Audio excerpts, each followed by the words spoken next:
नमस्कार दोस्तों, आपका हमारे यूट्यूब चैनल एजुकेशन मंत्रा में स्वागत है।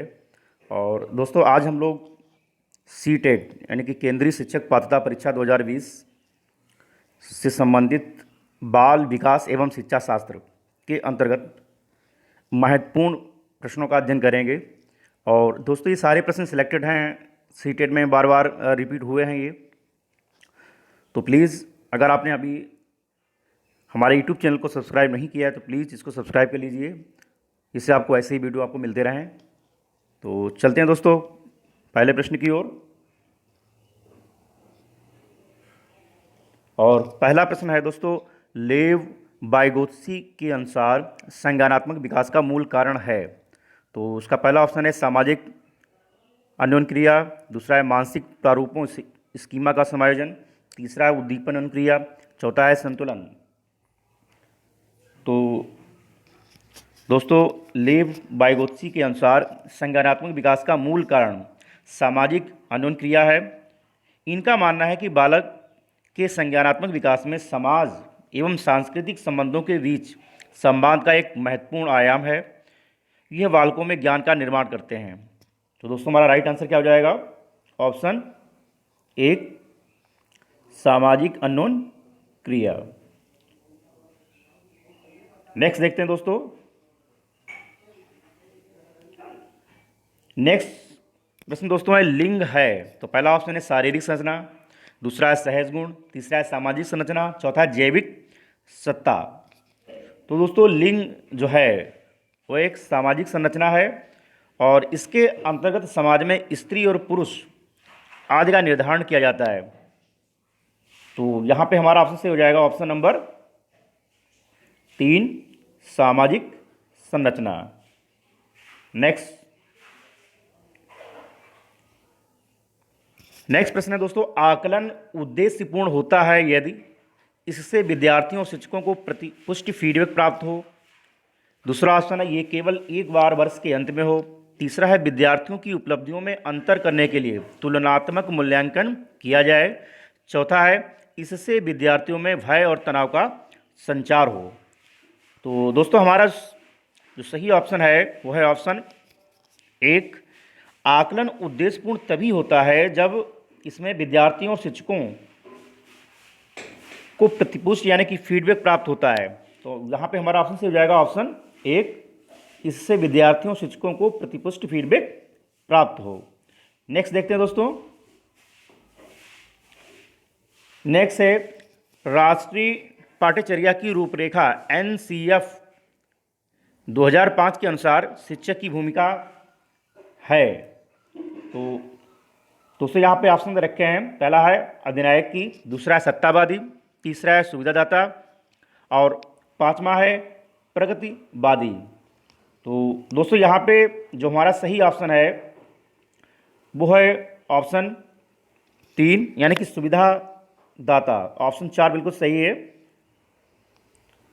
दोस्तों, राष्ट्रीय पाठ्यचर्या की रूपरेखा NCF के अनुसार शिक्षक का उद्देश्य बच्चे की सीखने की सहज इच्छा और युक्तियों को समृद्ध बनाना जो सुविधाजनक हो। यह व्यवस्था सभी राज्यों में लागू की गई है। नेक्स्ट प्रश्न देखते हैं दोस्तों। और नेक्स्ट है बुद्धि के द्विकारक या दो कारक सिद्धांत का प्रतिपादन किसने किया।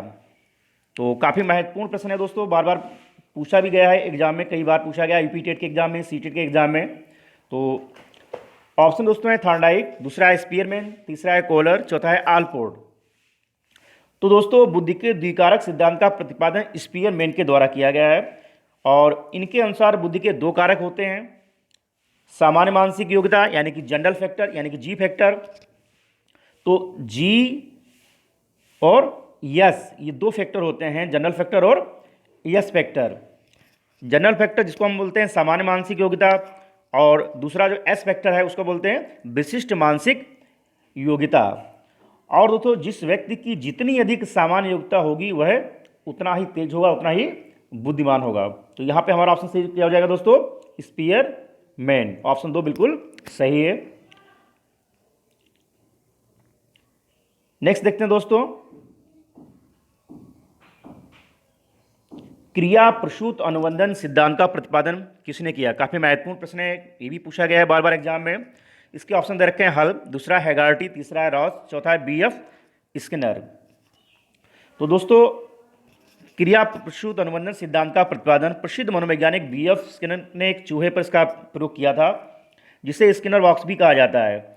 और स्किनर ने इस सिद्धांत के आधार पर पाठ्यक्रम को सरल बनाने के लिए उसे छोटे छोटे खंडों में बांट दिया, जिससे अधिगम शीघ्र और प्रभावकारी हो सके।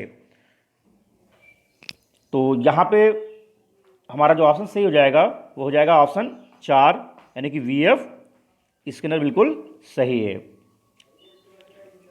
नेक्स्ट देखते हैं दोस्तों, और नेक्स्ट हमारा है प्रासंगिक अंतर्बोध परीक्षण टीएटी का विकास किसके द्वारा किया गया था? तो दोस्तों, इसके जो ऑप्शन दे रखे हैं, पहला है साइमन, दूसरा है मर्रे, तीसरा है टेंडर और चौथा है डार्विन। तो दोस्तों, जैसा कि आप लोग जानते हैं, टीएटी यानी कि थीमेटिक एपर्सेप्शन टेस्ट, प्रासंगिक अंतर्बोध परीक्षण, ये व्यक्तित्व मापन की जो है प्रक्षेपी विधि है और मर्रे के द्वारा इसका प्रतिपादन किया गया। इसमें कुल 30 कार्ड होते हैं। कितने कार्ड होते हैं? 30 कार्ड।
दोस्तों, वाइगोत्स्की किस सिद्धांत में विकास के निम्नलिखित में से कौन से पहलू की उपेक्षा होती है? तो यहाँ पे ऑप्शन दे रखे हैं सामाजिक, दूसरा है सांस्कृतिक, तीसरा है जैविक, चौथा है भाषाई।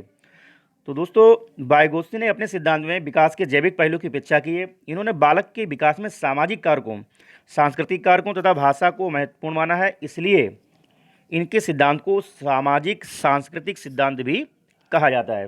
तो यहाँ पे हमारा ऑप्शन सही जाएगा ऑप्शन 3।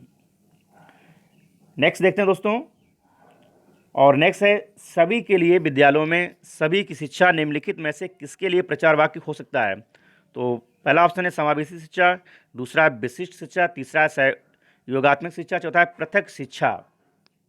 तो दोस्तों, समावेशी शिक्षा सभी नागरिकों को समानता के अधिकार को जानने तथा सभी शिक्षार्थियों को विद्यार्थियों को बिना किसी भेदभाव के शिक्षा के समान अवसर उपलब्ध कराती है। अतः सभी के लिए विद्यालयों में सभी की शिक्षा समावेशी शिक्षा का प्रचार वाक्य हो सकता है। तो यहाँ पे हमारा ऑप्शन सही क्या हो जाएगा दोस्तों? समावेशी शिक्षा।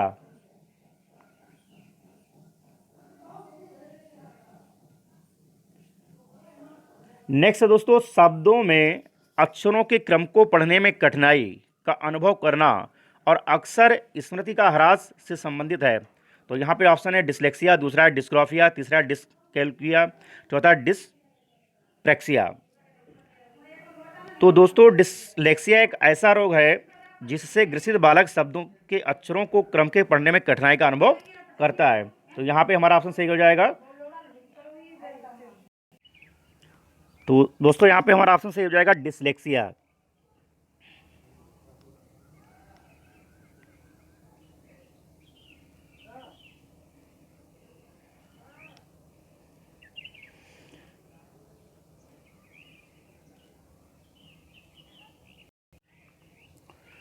तो दोस्तों, सीखने के नियम दिए हैं, इसमें ऑप्शन रखा है पावलोव, दूसरा है बीएफ स्किनर, तीसरा है थॉर्नडाइक, चौथा है कोहलर। दोस्तों यहाँ पे हमारा जो सही उत्तर है वो है ऑप्शन 3, थॉर्नडाइक महोदय। दोस्तों सीखने के नियमों की व्याख्या थॉर्नडाइक महोदय द्वारा दी गई है और इन्होंने सीखने के जो मुख्य नियम है वो 3 बताए हैं। अभ्यास का नियम, तत्परता का नियम, प्रवाह का नियम, ये 3 नियम जो है इन्होंने मुख्य बताए हैं। बाकी टोटल जो नियम है इनके सीखने के वो हैं 8। नेक्स्ट देखते हैं दोस्तों, और नेक्स्ट है सीखना है। तो पहला ऑप्शन है व्यवहार में परिवर्तन, दूसरा है अनुभव तथा अभ्यास का परिणाम, तीसरा है व्यवहार में अपेक्षाकृत स्थायी परिवर्तन, चौथा है उपरोक्त सभी। तो दोस्तों शिक्षा मनोविज्ञान में सीखना एक महत्वपूर्ण विषय है। ये अनुभव तथा अभ्यास के परिणाम स्वरूप व्यवहार में अपेक्षाकृत स्थायी परिवर्तन होता है। यानी कि सीखना जो है वो व्यवहार में परिवर्तन है, अनुभव तथा अभ्यास का परिणाम है, व्यवहार में अपेक्षाकृत स्थायी परिवर्तन है। तो यहाँ पे हमारा ऑप्शन सही हो जाएगा, उपरोक्त सभी चारों सही हैं।